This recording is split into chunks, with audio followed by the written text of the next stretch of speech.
Hey guys, I am here with the new Jeep Wagoneer S, but more importantly with my buddy Ryan Dagodi, who is the Vice President of Interior Design for entire Stellantis. For all of our North American products, so Jeep, Ram, Chrysler, and Dodge. So you're the man responsible for the Yeah, interior. I at least I lead a great team. Let's put it that way. All right, and in this video, we're going to kind of talk about, not the exterior, we'll save that for a different video, but since I've got Ryan here, we're going to talk about the interior. Now, let's just quickly do a recap of what this is. This is the brand new Wagoneer S, which is the all-electric Jeep, the first all-electric Jeep, obviously. What's mind-blowing, Ryan, is it's got 600 horsepower. Yes, I think it's a great package built on our Stella Large platform.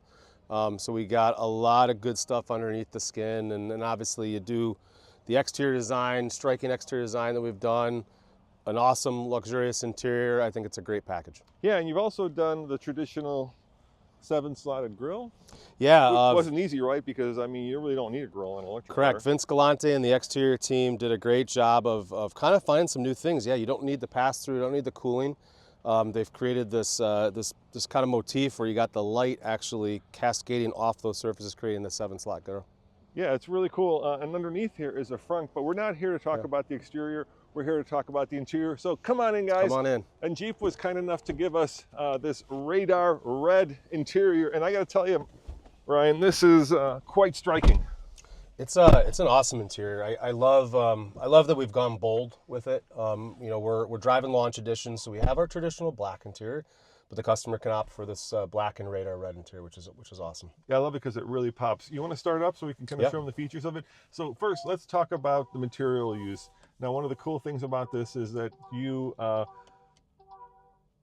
you go, thank you, is that you used all either recycled materials or renewables. Correct. And even though this looks like leather, it's not. Correct. Our color materials team, head by LaCheryl Turner, did an awesome job just trying to go out there, you know, look fashion-wise. Clearly, the striking combo is important, and I think that's on the surface. But then going deeper in, really picking materials that really feel cool, but have a great story from sustainability. And all of the surfaces that you touch in here, the instrument panel, the steering wheel, the seats, are all synthetic, non-leather. So we really have gone, you know, over the edge to kind of put something forward that really, I think, gives an awesome look and feel, but obviously has a great sustainability message. I also noticed that you didn't mess too much with the shape of the steering wheel. There's this trend now with designers to redesign the wheel, literally, and you guys have kept it relatively traditional. So obviously it's a 2-spoke wheel. Yeah, I think interior design for us, we're trying to find that balance act, and that includes the functionality aspects of it, still having some traditional controls, having, you know, traditional controls on the steering wheel. It's a flat bottom, flat top. It actually opens up the space up here to see our 12.3-inch cluster, which is great. And that just speaks to the rest of the technology that's in the interior. We have about, I don't know, close to 55 inches of screens within the interior, but I think done in a tasteful way. It's they're not tablets, right? They're embedded into the surfaces in a nice way. And I also like the fact that you kept the traditional hidden controls back here. I used to when Tommy was young, I used to kind of play with him because I could turn on the radio and he wouldn't know. Yeah. Love that aspect. All of our North American products have that, and I think it's one of those things that people don't realize they miss when they get into a vehicle that maybe doesn't have it. Now, one of my pet peeves is piano black, and there's no piano black here. It's a really cool textured surface that you have right here where usually you collect dust.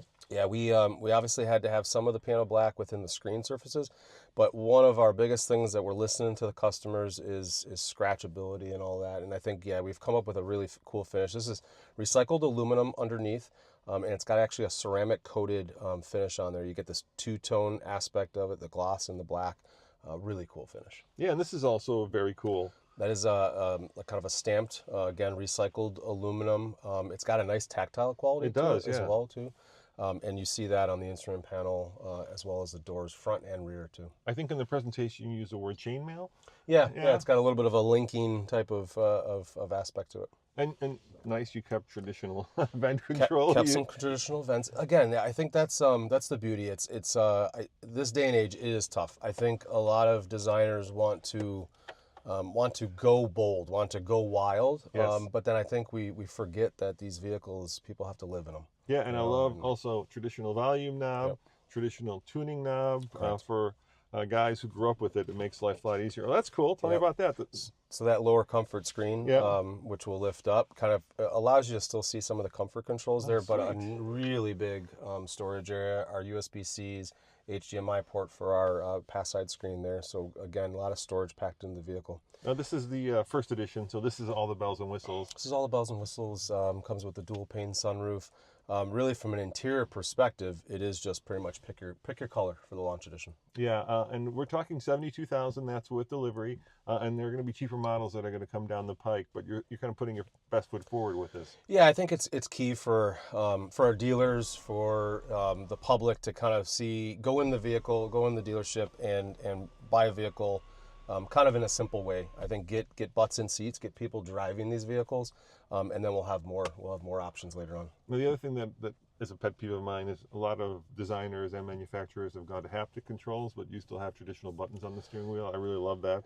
Yeah, I think, and again, this is listening to the consumer. Especially some of the stuff that's ADAS safety related features. I don't think you want to be fumbling with some of that stuff, and it not working. Now, I like this power button. It's kind of It's bedazzled. It's got we call it actually like a navigational tick that goes all the way around it. You see that as well on we have actually electronic door release latches, which is actually pretty cool. We do have a mechanical one just in case, so if the power goes out, that's up underneath. Okay, so there. it's hiding back here. So it's hiding back there, but this is just a really nice clean. For me, on the aesthetic side, it really allows us to just have this be really clean up there. You don't have a traditional handle occupying that space. Yeah, that's cool. And then, of course, being a Jeep, Yep. you have to have different modes. And so, obviously, we have auto, which allows, I'm guessing, the vehicle to decide where it should send power. But then Yep. if you want to specify, you've got sand, snow, eco, and sport. Yeah, that's our select train drive mode controls. Pedal mapping, regen, a lot of things that the vehicle behind the scenes are helping you figure out. Another one is eco. Clearly, we're in a BEV product. That also coupled with we have HVAC eco. So when that's on, it's reducing the system maybe a little bit. So it might be a situation where maybe you're a little bit uncomfortable, in terms of heating and cooling. Open the windows a little bit, but that is conserving power for you. But that's a feature, and you can turn that off.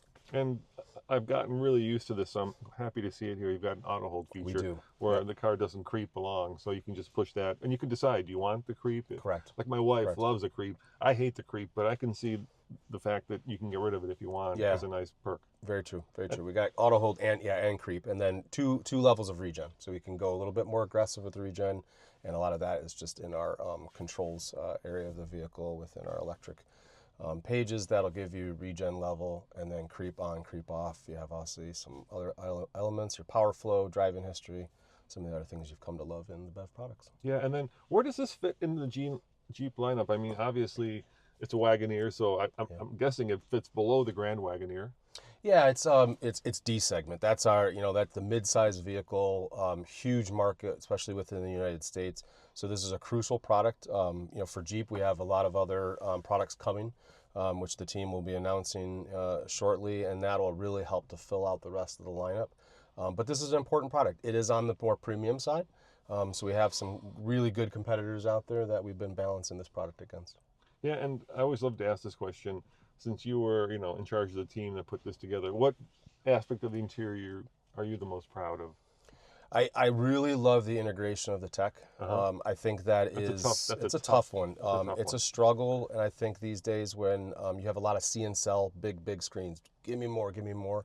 I think we really find a nice balance act.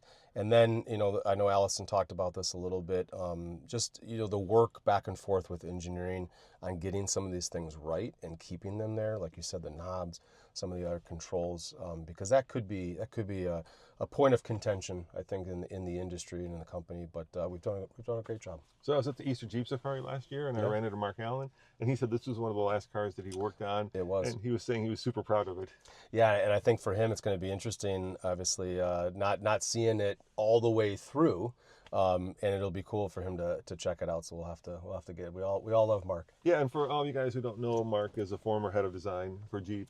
He kind of held the DNA of the brand to make sure that it kind of stayed true to its heritage. And so I think being one of the last cars that he worked on is pretty important. It's pretty cool. Yeah, we both Vince and I carry the torch for him. Yeah, all right. And how about seat comfort? I noticed when I got in here, it actually has active bolsters.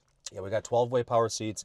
It's got cushion length adjuster Oh, I on love there. that. Yeah. Massage for the seats. Okay. Heat and ventilated front seats, heat and ventilated rear seats. So heated steering wheel? Yep, heated steering wheel. And I think one of the other things that's kind of cool too is actually 3 levels in the seats as well as the steering wheel.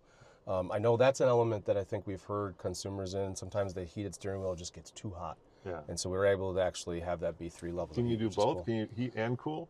Can't do heat and cool at the same time. No. But you could do vented seats and heated steering wheel, right? That could give you the different aspects there. Where's the massage feature? And so here's your massage. So Okay. we'll go passenger there. So you got I we feel got it. rock climb. Yeah. Yep. And that allows you to both driver, passenger, again screen off, and then all of your climate controls. And how about cameras? What kind of cameras does this have? Yeah, so we have our camera set up. So we have our 360 degree cameras, obviously showing you the bird's eye view there, and then obviously you can cycle through the different cameras right there on that screen, kind of nicely laid out in that 12.3-inch screen. And then how do I turn this guy on? Yeah, so you'll go power over there. Should be No. oh, sorry. Oh, there we The go. wrong one. And it's one of those screens where yep. you can't see it, right? Correct. So from if here, I'm just seeing a black screen. Exactly. If I'm watching Gladiator, you're out of luck. I'm out of luck. Yeah, Or and Gladiator 2. you can look at cameras over there. You can control navigation. You can control texting. So what's great about when you're rolling is the fact that you can obviously still then have your keyboard up. So from a passenger perspective, you can actually type things in. Whereas if you're driving, you can't do that. It's all voice. And you know what I like? You can turn that off, right? So if you don't want to see anything. Yeah, correct. This one. Oh, it's this Yep, one. Sorry, yep. that was the wrong button. Correct. Yeah. Yeah, that's nice. So it gives it a kind of a nice, clean look. Yeah. Yep. And finally, the last question I have for you is if consumers want to wait for the less expensive version, because this is expensive, right? $72,000. Will it have the same interior as this? Is it going to be very similar to the basic layout? Yeah, I mean, I think the basic layout is here. Obviously, some of the features that you can imagine are going to be things that the team is working on, trying to figure out what's the right thing. But the basic layout, yeah, is here. I think the fit and finish, the color and material choices, we should have some fun with it in the rest of the lineup. Yeah, and then if you guys are interested in the Wagoneer S, it's hitting the dealerships as we speak, right? You said you sold some over Martin Luther King weekend. Yeah, the team has said there's vehicles on ground, and we'll start getting people in them. All right. Oh, last fact. This is crazy. So one of the people, I forget if it was the chief engineer, said that this is the quickest Jeep ever. And I immediately thought of the Trackhawk, and I looked it up, and I think the Trackhawk officially was 0 to 60 in 3.5 seconds. Yeah. This is 3.4. 3.4. So you're sneaking right under there. I mean, it's great that we're beating our own product, right? And that's kind of a cool thing within the lineup. And I think that's an aspect of the vehicle that people are going to be shocked of. I think Allison said it. You're going to giggle. I think that's the beauty of the BEV products, the instant torque. I think you coupled with obviously the luxury that we have. If you want to have fun one day, you can have fun. Yeah, I mean, first electric Jeep, quickest Jeep ever. That's some pretty big firsts. It's a good place to start. Well, guys, thanks for watching. Thank you, Ryan, for giving me time to talk about the interior. And as always, head on over to alltfl.com for more news, views, and of course, real world reviews. We'll see you next time. Ciao.